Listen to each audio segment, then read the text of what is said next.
Hi అండి. నమస్తే. నేను మీ సునీత. వెల్కమ్ బ్యాక్ టు అమ్మ చేతి వంట కిచెన్ అండ్ వ్లాగ్స్. ఈరోజు వీడియో వచ్చేసి సొరకాయ గారెల్ని ఎలా చేసుకోవాలనేది చూపిస్తున్నానండి. ఒక్కొక్క ప్రాంతంలో ఒక్కొక్క విధంగా పిలుస్తూ ఉంటారు వీటిని. సొరకాయ గారెలు అని, సొరకాయ అప్పాలు అని, సొరకాయ వడలు అని ఇలా రకరకాల పేర్లతో అయితే పిలుస్తూ ఉంటారనమాట. ఇక్కడ మనం చేసే మెథడ్ వచ్చేసి వెంటే పాడవకుండా ఎక్కువ రోజులు నిల్వ ఉండేటట్టు ఎలా చేసుకోవాలనేది చూపిస్తున్నానండి. పైన క్రిస్పీగా, లోపల సాఫ్ట్గా, అలాగే ఎక్కువ రోజులు నిల్వ ఉండి ఎంతో టేస్ట్గా ఉండి పిల్లలు చాలా ఇష్టంగా తినే విధంగా ఎలా చేసుకోవాలనేది అయితే చూపిస్తున్నానమాట. మరి ఆలస్యం చేయకుండా ఎలా చేసుకోవాలో ఇప్పుడు చూద్దాము. దానికోసం ఇక్కడ నేను లేతగా ఉన్న సొరకాయనైతే తీసుకున్నానండి. అలాగే ఇక్కడ నేను తీసుకున్న సొరకాయ వచ్చేసి నాటు సొరకాయ అనమాట. సో కొంచెం లైట్‌గా ఘాట్లు పెడితేనే వెంటే ఘాటు పడుతుంది. నాకు ఈ గోర్లు లేవండి. అందుకనేసి చాకుతో పెట్టాననమాట. సో మీకు చూస్తూ ఉంటేనే తెలుస్తుంది కదా! లేతగా ఉన్న సొరకాయ అయితే తీసుకున్నాను. అలాగే మనకి ఎంతైతే సొరకాయ కావాలి అనుకుంటున్నామో, గారెలు ఎంతైతే చేయాలనుకుంటున్నామో దానికి తగినట్టుగా నేను ఇక్కడ కొద్దిగా సొరకాయనైతే కట్ చేసి తీసుకుంటున్నాననమాట. మీరిక్కడ చూడొచ్చు లోపల కూడా చక్కగా లేతగా ఉంది. ఇలా తీసుకున్న దీన్ని ఇలా పైన ఉన్న తొక్కు అంతా కూడా తీసేసుకోండి. ఇలా పీలర్‌తో కానీ, చాక్‌తో కానీ పైన ఉన్న ఈ తొక్కు అంతా కూడా తీసేసేయండి. సో ఈ విధంగా తీసుకున్న తర్వాత ఇప్పుడు ఒక ప్లేట్లోకి గ్రేటర్ పెట్టుకొని బాగా తురుముకోండి. మీ దగ్గర చిన్నగా తురుముకునే పలక ఉంటే చిన్నగా తురుముకోండి. నేనైతే ఇక్కడ కొంచెం పెద్ద హోల్స్ ఉన్న గ్రేటర్ని అయితే తీసుకున్నానండి. సో ఇలాంటి తురుముకునే పలక పెట్టుకొని బాగా తురుముకోండి. ఏవైనా చిన్న చిన్నగా గింజలు లాంటివి ఉంటే అవన్నీ కూడా సపరేట్గా అవుతాయన్నమాట. మీరు తీసుకున్న సొరకాయ వచ్చేసి లేతదైతే గింజలు ఏమాత్రము ఉండవండి. నేను తీసుకున్న సొరకాయ లేతదే కానీ అక్కడక్కడ లేత గింజలు ఉన్నాయన్నమాట. ఇక్కడ చూపిస్తున్నా చూడండి. ఈ విధంగా లేత గింజలైతే ఉన్నాయి. ఇవి తురుముకునేటప్పుడు సపరేట్ అవుతాయన్నమాట. తర్వాత వాటన్నిటిని తీసి పక్కన పెట్టుకొని ఈ విధంగా మొత్తం తురుముకొని ఏదైనా ఒక కప్పు తీసుకొని కొలుచుకోండి. అన్నీ కూడా మనం ఇదే కప్పుతోటి కొలిచి తీసుకుంటున్నాం అన్నమాట. సో నేను తురుముకున్న ఈ సొరకాయ వచ్చేసి ఒక కప్ అయితే ఉందండి. సో ఇప్పుడు అన్నీ కూడా ఈ కప్పుకు తగినట్టుగా ఇంగ్రీడియంట్స్ చెప్తున్నాను. తర్వాత ఒక మిక్సీ జార్ తీసుకొని అందులోకి 2 టీ స్పూన్ల దాకా ధనియాలు, 1 టీ స్పూన్ జీలకర్ర, 1 ఇంచు అల్లంని కూడా చిన్న చిన్న ముక్కలుగా కట్ చేసి వేసుకోండి. తర్వాత ఇందులోకి 4, 5 పొట్టు ఒలిచేసిన వెల్లుల్లి రెబ్బలు వేయండి. ఒక పచ్చిమిర్చిని కూడా చిన్న చిన్న ముక్కలుగా తుంచేసి వేయండి. పచ్చిమిర్చి అనేది కాస్త తక్కువగా వేసుకోండి. పచ్చిమిర్చి వేస్తే ఆయిల్ అనేది ఎక్కువగా పీలుస్తుందనమాట. సో అందుకనేసి పచ్చిమిర్చి ప్లేస్లో మనం కారం పొడి తీసుకున్నామంటే ఆయిల్ పీల్చుకోదు, టేస్ట్ కూడా చాలా బాగుంటుంది. సో వీటన్నిటిని కూడా ఇలా వీడియో క్లిప్లో చూపిస్తున్నట్టు ఈ విధంగా మిక్సీ పట్టుకోండి. ధనియాలు, వెల్లుల్లి అన్నీ కూడా చక్కగా మెదగాలన్నమాట. సో ఈ విధంగా మిక్సీ పట్టుకున్న తర్వాత ఇప్పుడు వీటిని మనం తురిమి పెట్టుకున్న సొరకాయలోకి తీసుకోండి. ఇలా తీసుకున్న తర్వాత ఇందులో నువ్వుల టేస్ట్ అనేది చాలా బాగుంటుందండి. అందుకోసం 1 టేబుల్ స్పూన్ నువ్వులు, అర టీ స్పూన్ పసుపు, అర టీ స్పూన్ కారం వేస్తున్నాను. కారం అనేది కొంచెం తక్కువగా వేసుకోండి, మనం పచ్చిమిర్చి వేసాము కదా.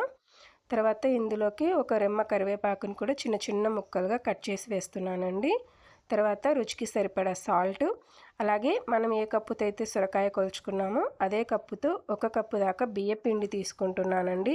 మీరు కావాలనుకుంటే 2 కప్పులైనా తీసుకోవచ్చు. చాలామంది 2 కప్పుల దాకా తీసుకుంటూ ఉంటారు. కాకపోతే ఇక్కడ నేను పప్పు దినుసులు, అలాగే సొరకాయ ఎక్కువగా ఉండి బియ్యపిండి కాస్త తక్కువగా ఉండేటట్టు చేస్తున్నానన్నమాట. సో హెల్తీ ఇంగ్రీడియంట్స్ కాస్త ఎక్కువగా వేసి బియ్యపిండి అనేది కొంచెం తక్కువగా వేస్తున్నాను. తర్వాత వీటన్నిటిని పొడి ఇంగ్రీడియంట్స్ని ఒకసారి బాగా కలపండి. ఇలా కలిపిన తర్వాత ఒక 2 గంటల ముందు నేను పెసరపప్పు, శనగపప్పు రెండింటిని కలిపి ఒక చిన్న టీ గ్లాస్ అయితే నానబెట్టానండి. వాటన్నిటిని కూడా వాటర్ ఏమి లేకుండా తీసుకొని బాగా కలపండి. ఈ సొరకాయలో ఉండే వాటరు, అలాగే మనం పప్పులు నానబెట్టాం కదా, వాటిలో ఉండే వాటరే కరెక్ట్గా సరిపోతుందన్నమాట. ఒకవేళ మీకు సరిపోలేదనుకుంటే మొత్తం కలిపిన తర్వాత కొద్దిగా 1 టీ స్పూన్ దాకా వాటర్ వేసుకొని కలుపుకోండి. నేనైతే 1 కప్పు బియ్యపిండితోనే చేస్తున్నానండి. మీరు కావాలనుకుంటే 2 కప్పులైనా తీసుకోవచ్చు. ఇలా ఈ కన్సిస్టెన్సీ వచ్చే విధంగా బాగా కలుపుకోండి. ఇలా చేత్తో నొక్కుతూనే గారెల్లాగా చేయడానికి బాగా రావాలన్నమాట. సో ఈ విధంగా వచ్చేటట్టు ఇలా కలుపుకున్న తర్వాత ఈ పిండినేమి నానపెట్టనవసరం లేదు. ఇప్పుడు స్టవ్ పైన డీప్ ఫ్రైకి సరిపడినంత ఆయిల్ పెట్టుకొని ఆయిల్ బాగా వేడయిందో లేదో ఒక చిన్న ముద్దని వేసి చెక్ చేయండి. చూస్తున్నారు కదా! ఆయిల్ అనేది చక్కగా వేడయిందనమాట. అంటే మరీ ఎక్కువగా వేడవ్వకూడదు. మీడియంగా వేడైతే సరిపోతుంది. తర్వాత ఇలాంటి ఒక అరిటాకుని కానీ, ప్లాస్టిక్ పేపర్‌ని కానీ, బటర్ పేపర్‌ని కానీ తీసుకొని కొద్దిగా వాటర్ అప్లై చేయండి. వాటర్ అప్లై చేసిన తర్వాత మనం ఏ సైజులో అయితే గారెలు చేయాలనుకుంటున్నామో దానికి తగినంతగా ఒక చిన్న ముద్దని తీసుకొని ఇలా గారెల కింద ఒత్తుకొని మధ్యలో హోల్ పెట్టుకోండి. లోపల కూడా చక్కగా వేగుతుందనమాట. ఇలా చేసుకున్న వీటిని బాగా వేడైన ఆయిల్లోకి తీసుకోండి. ఇలా మీకు ఏ సైజులో కావాలనుకుంటే ఆ సైజులో చేసుకోండి. ఇప్పుడు వీటిని వేడవుతున్న ఆయిల్‌లో వేసేయండి. ఇలా ఒకదాని తర్వాత ఒకటి చేసుకుంటూ చక్కగా వేపుకోండి.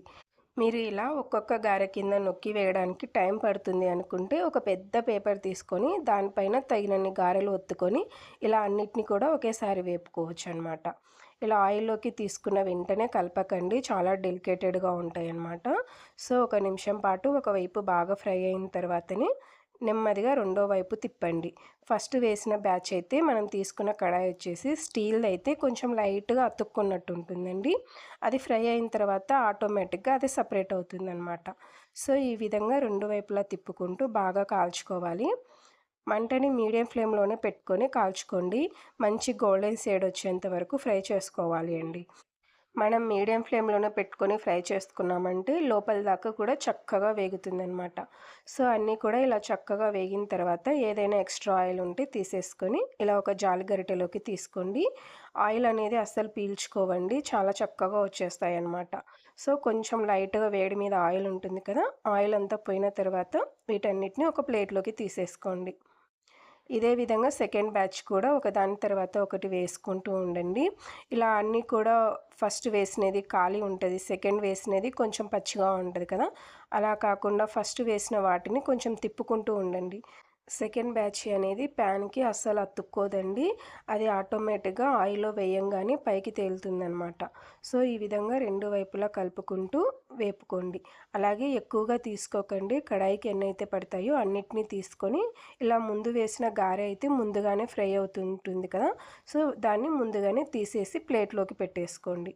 తర్వాత ఈ గ్యాప్‌లో మరొక గారెను ఒత్తుకొని ఆ గ్యాప్‌లో వేసుకుంటూ ఇలా ఒకటి ఫ్రై అయిన తర్వాత ఒకటి తీసేసుకుంటూ మళ్ళీ ఇంకొకటి వేసుకుంటూ ఫ్రై చేసుకున్నామంటే త్వరగా అయిపోతాయన్నమాట. అన్నీ వేగేంత వరకు ఉండనవసరం లేదండి. ఏదైతే చక్కగా ఫ్రై అయిపోతుంటుందో వాటిని వెంటనే తీసేసుకున్నామంటే సరిపోతుంది. ఆ ఖాళీ అయిన ప్లేస్‌లో ఇంకొక గారెను వేసుకున్నామంటే సరిపోతుందనమాట. అన్నిటిని కూడా ఒక జాలి గరిటెలోకి తీసుకొని ఎక్స్ట్రా ఆయిల్ ఏదైనా ఉంటే ఆవిరైపోయిన తర్వాత ఇలా ప్లేట్‌లోకి తీసేసుకోండి. ఎంతో టేస్టీగా, క్రిస్పీగా ఎక్కువ రోజులు నిల్వ ఉండే సొరకాయ గారెలనేది తయారైపోయాయండి. ఇక్కడ మీకు ఒకటైతే తుంచి చూపిస్తున్నాను చూడండి. చూడ్డానికి చాలా క్రిస్పీగా కనిపిస్తున్నాయి కదా! ఇలా తుంచితేనే ఈజీగా సెపరేట్ అవుతున్నాయన్నమాట. మనం బియ్యపిండి తక్కువగా వేసాం కాబట్టి పళ్ళు లేని చిన్న పిల్లలైనా, అలాగే పెద్దవాళ్ళైనా కూడా హ్యాపీగా తినేయొచ్చు. ఇలా ఈ విధంగా పిండి అనేది కొంచెం బాగా కలుపుకున్నామంటే గారెలు కూడా ఎక్కడ విడిపోకుండా సెపరేట్ అవ్వకుండా చక్కగా వచ్చేస్తాయన్నమాట. సో, ఈ విధంగా ఈసారి మీరు కూడా ట్రై చేయండి. ట్రై చేశాక మీకెలా కుదిరిందో మీ ఫీడ్‌బ్యాక్‌ని కామెంట్ సెక్షన్‌లో నాతో షేర్ చేసుకోవడం అస్సలు మర్చిపోకండి. అలాగే ఈ వీడియో నచ్చితే ప్లీజ్ లైక్ చేసి మీ ఫ్రెండ్స్ అండ్ ఫ్యామిలీస్‌కి షేర్ చేసి ఇలాంటి మరెన్నో మంచి వీడియోస్ కోసం మన ఛానల్‌ని సబ్స్క్రైబ్ చేసుకోండి. Thanks for watching. Thank you.